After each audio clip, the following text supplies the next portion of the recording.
Good morning students. जैसे कि अपन ने एल्गी पोर्शन पढ़ा रहे हैं, तो एल्गी में आज अपन बात करते हैं economic importance of algae. Economic importance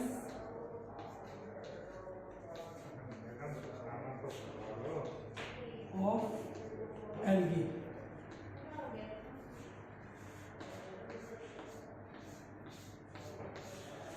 algae के आर्थिक महत्व। तो एल्गी के जो आर्थिक महत्व है वह लाभदायक भी हो सकते हैं और हानिकारक। तो आज अपन बात करते हैं एल्गी जो है इम्पोर्टेंस जो है, इसके बेनिफिशियल यूजेस जो है अलग अलग सेक्टर में जो अपन इसके उपयोग में लेते हैं, तो इसकी अपन बात करते हैं। सबसे पहले algae as a food, algae as a food, भोजन के रूप में। भोजन के रूप में जितने भी जो तटीय क्षेत्र है, कोस्टल एरियाज, इनमें जैसे कि चाइना एंड जापान इत्यादि देशों में एल्गी को फूड के रूप में काम में लिया जाता है। जैसे कि आपने पोरफायरा है, पोरफायरा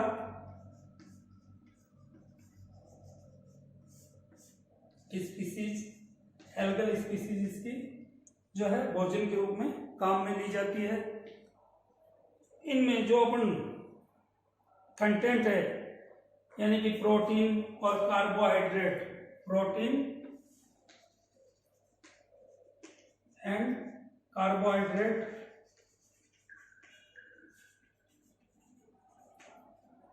प्रोटीन है जो 30 से 35%, जबकि कार्बोहाइड्रेट है वो लगभग 40% के करीब पाया जाता है। यानी इतनी उच्च मात्रा जो प्रोटीन और कार्बोहाइड्रेट की है वह जो अपने सामान्य भोजन में मिलना दुर्लभ है। तो यहाँ पे एल्गी की जो स्पीसीज है पोरफायरा, इसको भोजन के रूप में काम में लिया जाता है, हाई प्रोटीन और कार्बोहाइड्रेट की पूर्ति के लिए। इसी प्रकार से जो क्लोरेला है,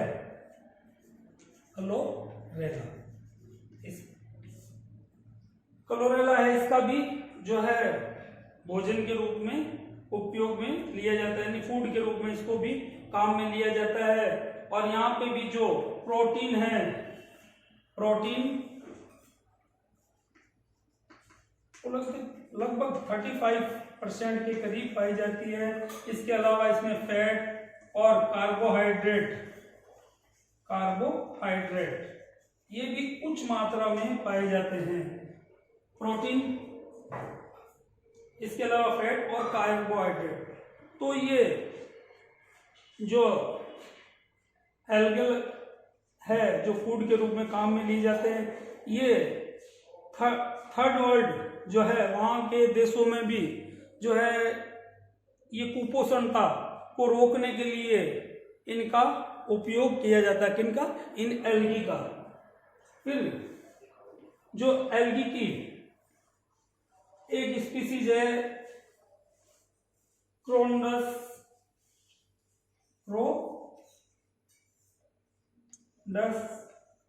क्राइस्पिस,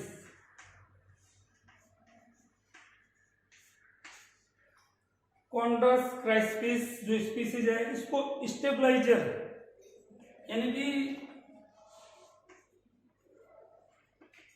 फूड के अलावा जो भोजन में तो काम में लेते हैं, इसके अलावा इसको स्टेबलाइजर और क्लियरिंग एजेंट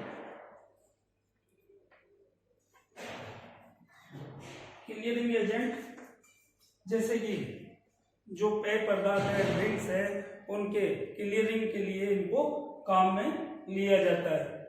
तो यहाँ पे इनकी high protein content, fat content और जो है कार्बोहाइड्रेट कंटेंट के लिए इन जो है एल्गी स्पीसीज को फूड के रूप में काम में लेते हैं। फिर इसके बाद में एल्गी एज ए फोडर,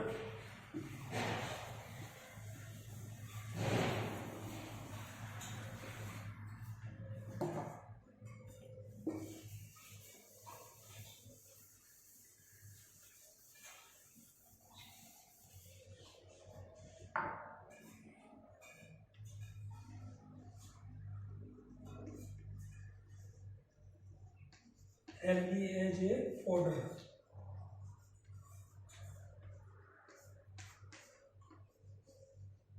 यानी चारे के रूप में, चारे के रूप में जो हमने फ्यूकस है, यानी कि जो समुद्री शैवाल फ्यूकस, एस्कोफिलम,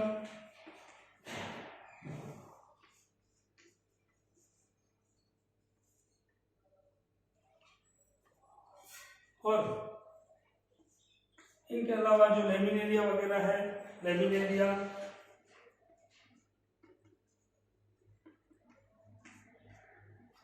इनमें भी इनकी जो ग्रासेज है, इनको जो ये समुद्री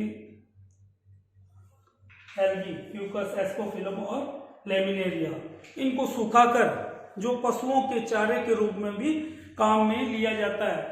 इससे जो आइसलैंड वगैरह, जो कुछ सब बर्फीले क्षेत्र है, वहाँ पे इनको सुखाकर जो है चारे के रूप में काम में लिया जाता है, जिससे कि वहाँ के जो पशुओं में दूध की, जो मिल्क की मात्रा भी अधिक होती है और जो प्रोटीन और फैट कंटेंट भी अधिक मात्रा में पाया जाता है। फिर इसके बाद में बात करते हैं एल्गी इंडस्ट्रियल यूज में, यानी कि एल्गी क्या, as a algae as a industry purpose में, इंडस्ट्रियल पर्पज में, यानी कि बहुत से उद्योगों में भी जो है एल्गी की कई जातियों का, स्पीसीज का जो है उपयोग किया जाता है और कई जो पदार्थ है, प्रोडक्ट है, वो एल्गी की जातियों से प्राप्त किए जाते हैं। जैसे कि उदाहरण के तौर पे एगार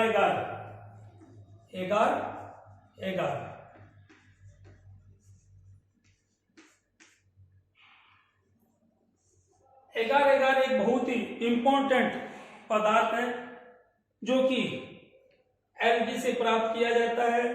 इन एल्गी में, यानी कि ये जो एल्गी से एगार प्राप्त किया जाता है, ये क्या है, मेनली पॉलीसेकेराइड है, पॉलीसेकेराइड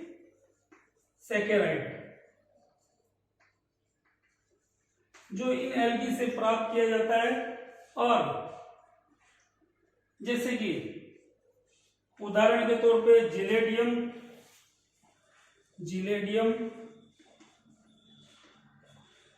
ग्रेसिलेरिया,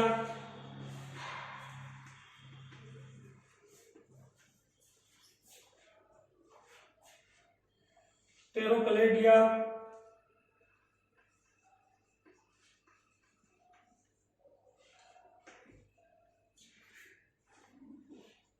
जेलिडियम, ग्रेसिलेरिया और टेरोकलेडिया, ये जो स्पीसीज है एल्गी की, इनसे एगार प्राप्त किया जाता है। एगार क्या है, एक जो स्टेबलाइजर, यानी मेनली स्टेबलाइजर्स के रूप में इसको काम में लिया जाता है। एगार जो समुद्री शैवाल, इनको प्राप्त किया जाता है, फिर इन्हें सुखाकर जो बार बार डिस्टिलाइजेशन किया जाता है, जिससे कि इनका डीकलराइजेशन की क्रिया होती है। फिर डीकलराइजेशन के बाद में जो है इनको सुखाकर इनका जो है पाउडर बनाकर फिर जो एगार के रूप में काम में लिया जाता है। फिर इसके बाद में अब हम बात करते हैं कैरेगिनिन,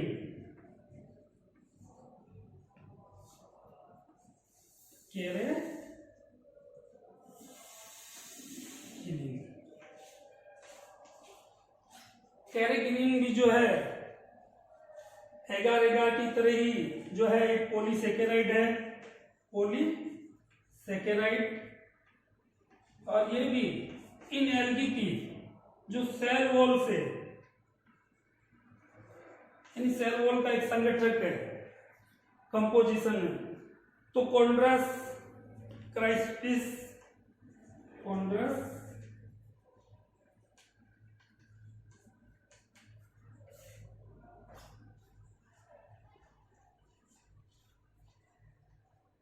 और ग्रेसिलेरिया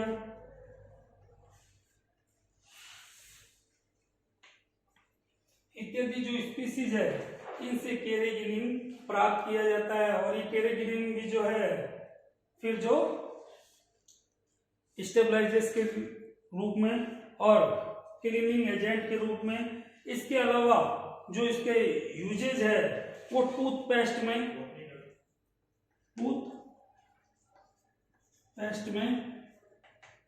इसके अलावा जो है कॉस्मेटिक्स में,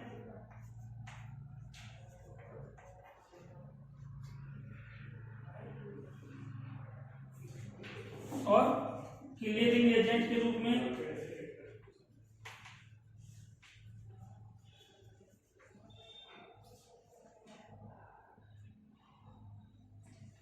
क्लियरिंग एजेंट के रूप में जो है ये ड्रिंक्स, यानी जो मदिरा इत्यादि जो पेय पदार्थ है उनके क्लियरिंग एजेंट के तौर पे काम में लिया जाता है। इसके अलावा जो एल्जीनेट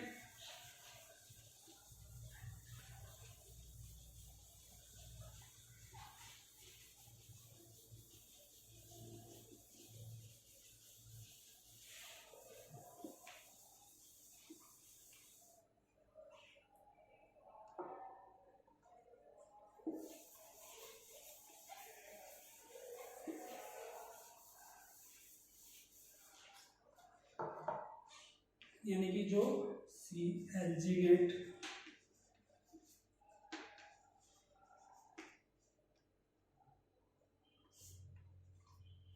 ये एल्जीनिक एसिड का एल्जीनिक एसिड का साल्ट है जो कि कई जो समुद्री शैवाल से इनसे प्राप्त किया जाता है, जैसे कि लेमिनेरिया,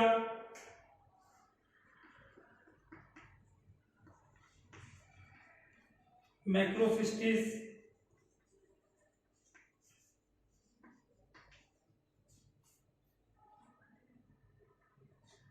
लेमिनेरिया और मैक्रोसिस्टिस, इसके अलावा जो ग्रेसिलेरिया, इनसे भी जो है एल्जीनेट प्राप्त किया जाता है।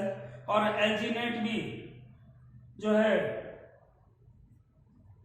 रबर उद्योग में, यानी रबर उद्योग जो कि रबर जिनसे कि टायर बनते हैं, तो ये क्या काम में आता है, ट्रीटमेंट ऑफ लेटेक्स में, ट्रीटमेंट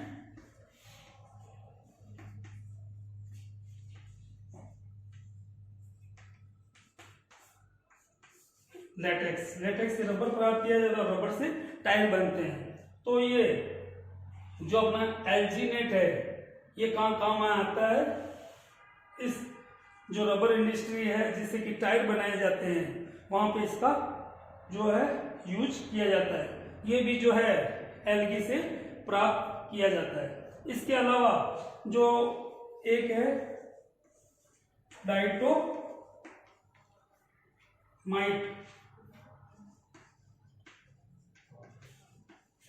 डाइटोमाइट्स जो है इनमें हीट रेजिस्टेंस,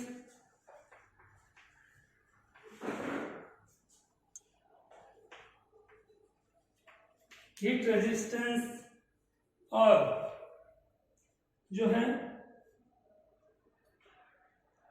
एसिड के प्रति जो है इनएक्टिव रहता है।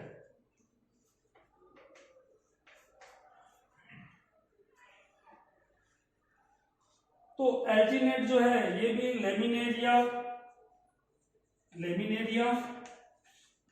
और मैक्रोसिस्टिस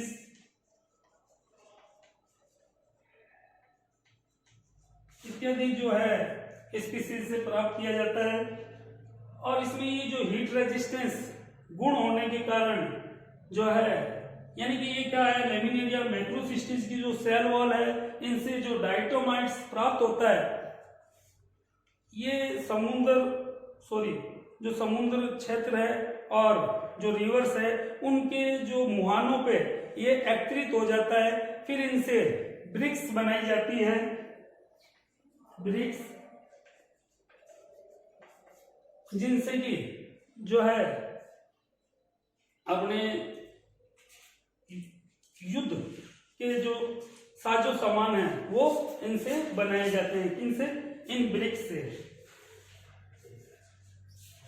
इसके अलावा ये जो है लुब्रिकेंट्स में, क्लियरिंग एजेंट में भी काम में आता है कौन, डायटोमाइट्स।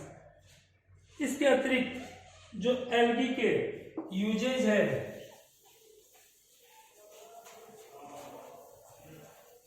एज ए फर्टिलाइजर,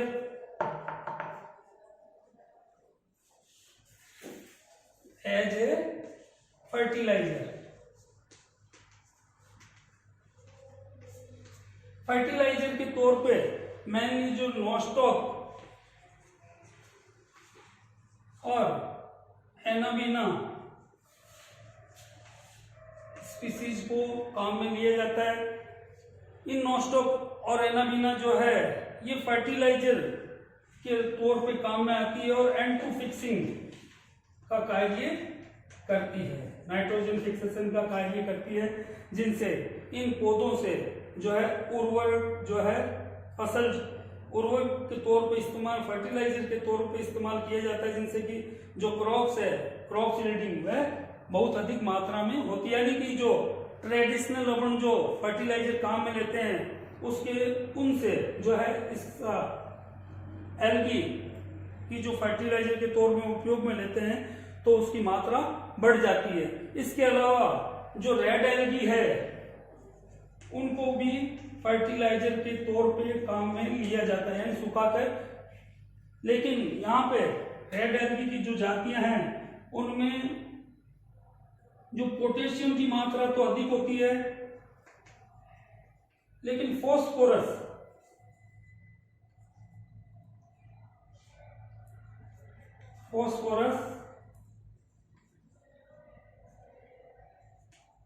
जो है कम मात्रा में पाया जाता है।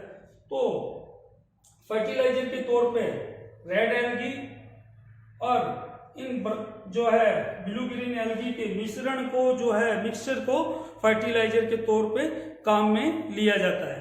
फिर जो मिनरल्स के रूप में एल्गी एज ए मिनरल्स के तौर पे इसमें आयोडीन की मात्रा अधिक होती है, तो यानी लेमिनेरिया, ग्रेसिलेरिया और कई जो जिलेटियम है इनमें जो है आयोडीन की मात्रा अधिक होती है। तो जापान जैसे देशों में 7.5% जो मात्रा है आयोडीन की वो इन एल्गी से ही प्राप्त की जाती है। इसके अलावा जो है फॉस्फोरस और पोटेशियम और दूसरे भी जो मिनरल्स है वो इनमें प्रचुर मात्रा में होते हैं, तो इनको पृथक करके जो मिनरल्स के रूप में भी काम में लिया जाता है। तो आज अपन ने बात की एल्गी का यूजफुल, इंपॉर्टेंट। ओके।